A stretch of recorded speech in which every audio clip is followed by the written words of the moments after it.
27 রমজান হওয়ার আগে আগে একবার হলে আমলটা করবেন, 2 মিনিট সময় লাগবে। ভাইরা আমার, কপালটা খুলে যাবে, ভাগ্য খুলে যাবে। আপনার সন্তানের জন্য, আপনার বিদেশের জন্য, আপনার কাজকর্মের জন্য, ব্যবসা বাণিজ্যের জন্য, সকল কিছুর জন্য আপনার ভাগ্যও খুলে যাবে। আল্লাহর কসম করে বলছি, এই আমলটা যুবকেরা তোমরা পেলে শেয়ার করে দিবা। আমল না করেও সওয়াব পাবা, শুধু তোমার একটি শেয়ারে তোমার আমল হয়ে যাবে, তুমি আমল না করেও সওয়াব পাবা। ভাইরা আমার, 27 রমজানের আগে আল্লাহর কসম করে বলছি, এই আমলটা ছাড়বেন না। এই আমলটা আপনারা সকলেই করবেন, এই আমলটা সকলের কাছে পৌঁছায় দেবেন, নিজে জানবেন এবং অন্যকে জানাবেন।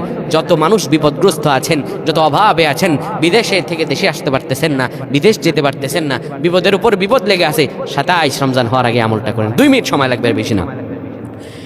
যখন ঈশার নামাজ আপনি পড়বেন, ঈশার নামাজের পরে ওযু করে নেবেন, সুন্দরভাবে পবিত্র পরিচ্ছন্ন হয়ে বিছানাটা ঝাড়ু দিবেন। বিছানার ভিতরে এরপরে আপনি শোয়ার আগে সুন্দর করে আপনি ঘুমানোর আগে পড়বেন, ইয়া মালিকু